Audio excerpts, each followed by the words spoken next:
The easiest example of something undergoing simple harmonic motion is a nostalgic one. Imagine yourself on a swing, swinging back and forward. You're exhibiting simple harmonic motion. There are lots of other examples though, and let's say you've got a skateboard or an object in sort of a curved ramp going back and forth, side to side. That's simple harmonic motion. You've got suspension in cars when they go over a bump. The springs in that cause them to go undergo simple harmonic motion. So what on earth is it, and how can we make calculations using it for A-level physics? So for any object or system undergoing simple harmonic motion, or SHM, there's a very, very key and very precise condition that needs to be followed.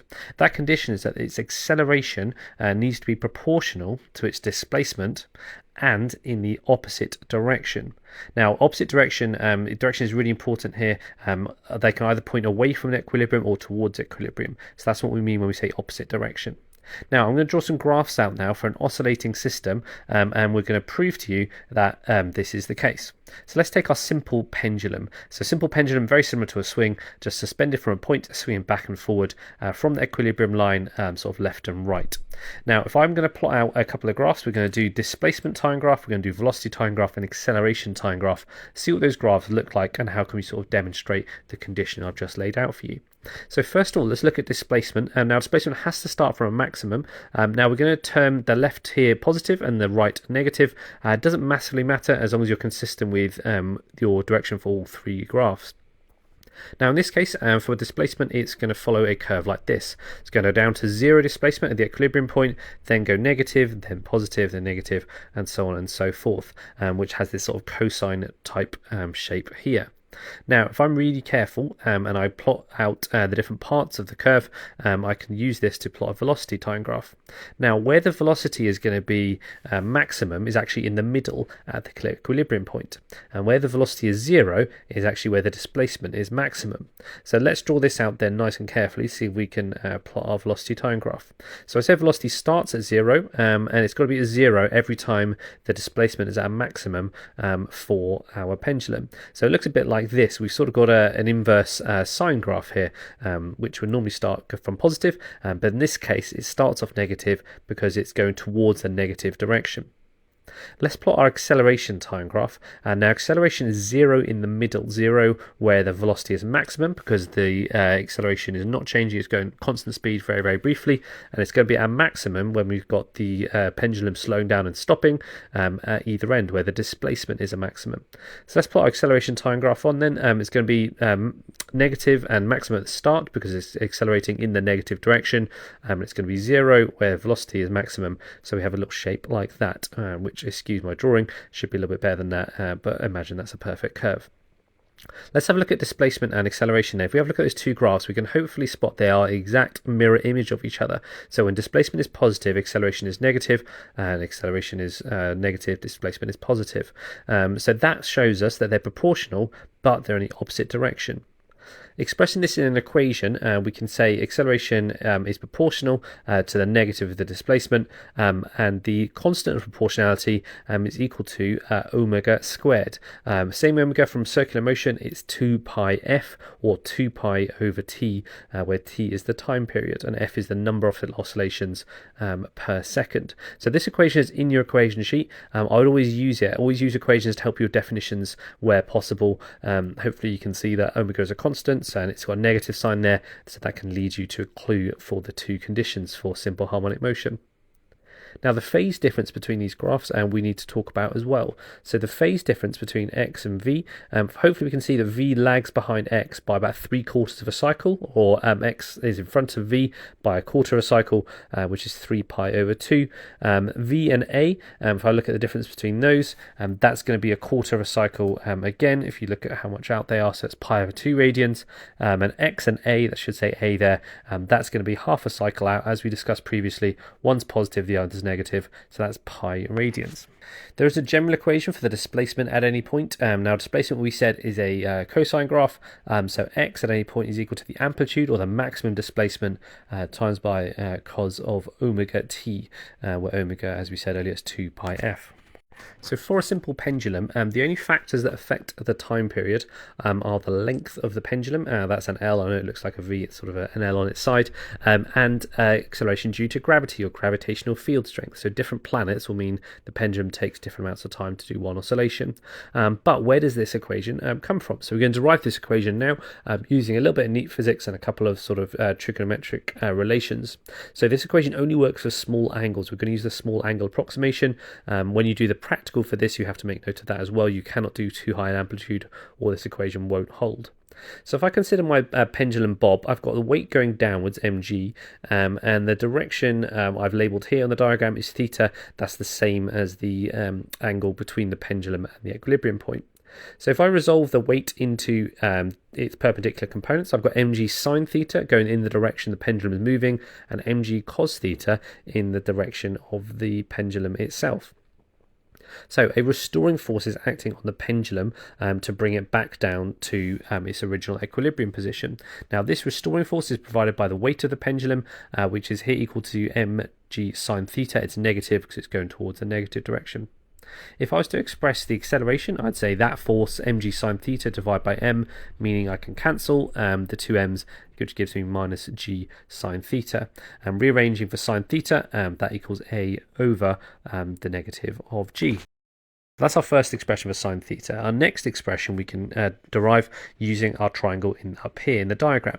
Now for small angles we can consider the arc the pendulum moves through as a straight line, which is the displacement. It's not really, but we can approximate it. So using a bit of trigonometry, we can say sine theta equals x, the opposite side, divided by L, the length of my pendulum.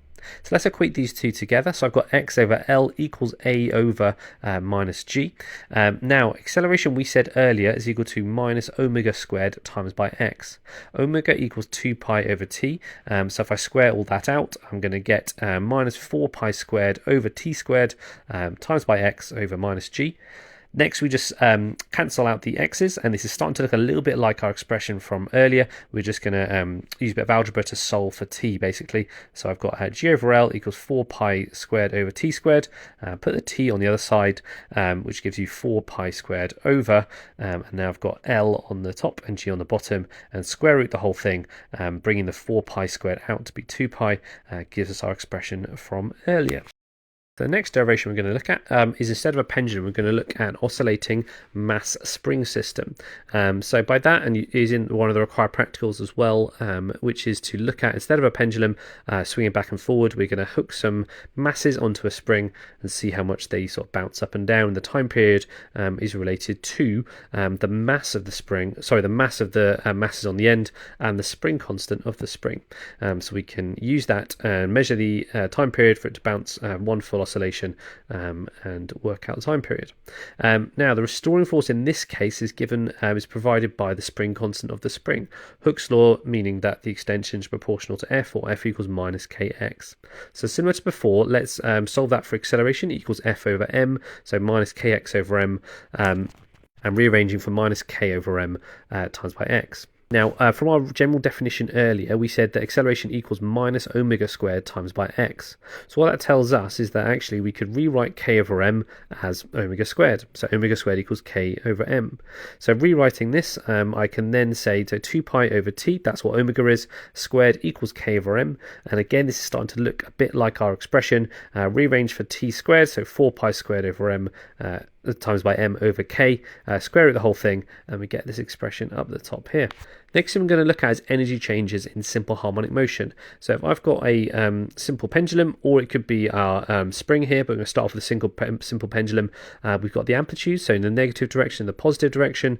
We should note that the gravitational potential energy varies like this, a sort of inverted parabola, and our kinetic energy varies like this. So kinetic energy is maximum when it's at equilibrium, and it's a minimum at either end. The total energy, I've done in a slightly different colour here, remains constant, and that doesn't change, assuming there's no air resistance, there's no work done overcoming friction or anything like that in the system.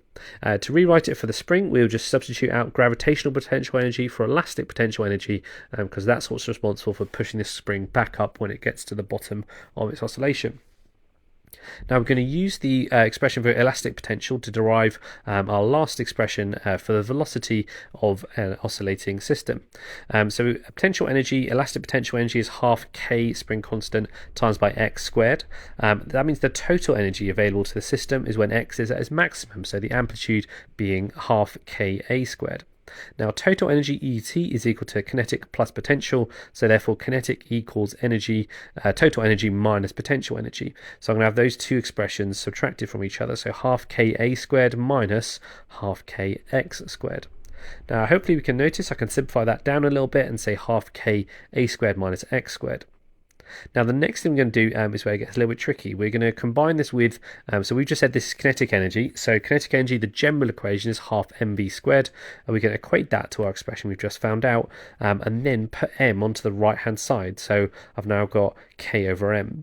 Now if you remember back to earlier, k over m is exactly the same thing that's equal to omega, or angular velocity, squared. So I can now substitute in, instead of k over m on my right hand side, I can substitute in omega squared. I can also get rid of some of the halves, so because we don't need those anymore. So overall we then can then derive v squared equals omega squared times by, and then to square root, separate the whole a squared minus x squared expression and come up with our expression for the velocity at any point, which is on your data sheet, but that's where it comes from. Finish off the topic of simple harmonic motion, let's talk about damping and resonance. So damping, kind of as the name suggests, is a force that reduces the amplitude of oscillations in the system, basically makes the oscillations less. So there's some obvious examples, there's some less obvious examples, and there's different types of damping that we need to know about as well. So if I was to plot a displacement time graph, I'm going to plot the oscillations without any damping, let's say of our simple pendulum, our person on the swing here over time. So the oscillations don't change, this will be undamped. Now if I was to introduce some damping, let's say on the swing, imagine I was to suddenly switch a button and air resistance magically switches on. So what that would do is to decrease the amplitude, but gradually over time. So the amplitude of the swing, unless you're inputting any other force or energy, is just going to gradually get less and less and less. So this is an example of something called light damping. The oscillations of the amplitude of the oscillations decreases gradually over time. Next one, when there's no real analogy for this with the swing, is something called heavy damping. So heavy damping would be kind of like if I was to just put the whole swings and the pendulum into just a massive room full of treacle, and gradually from the maximum amplitude it will go back to its starting position, but it will take quite a long time to do so, but there will be no oscillations.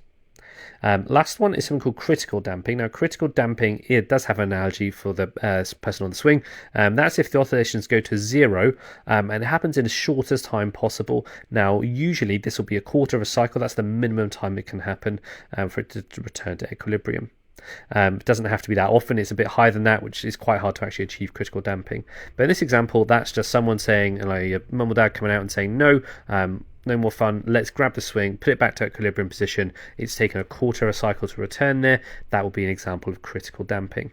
And this is what car suspension aims for them to be no oscillations, for it to happen very quickly, although as I said, it is quite tricky to actually to actually achieve that in real life. So resonance then. Resonance, we need to be really careful how we're defining not only resonance, but a couple of key terms to do with it. And we're going to stick with the pendulum as an example, or the swing as an example. So every system that oscillates will have a natural frequency. The natural frequency we define as the frequency a system oscillates at without any external periodic force acting. Now with the swing, if you get on the swing, you kick yourself off, you'll swing back and forward with a frequency. Let's say it's 1 hertz, 1 swing per second. That will be your natural frequency. Now there's something that's called forced oscillations or forced vibrations, and this would be when it's not oscillating as natural frequency. This would be when there's a periodic force applied to the system. Now that word periodic is really important here. Periodic just means as a constant time period, or constant frequency, is not varying.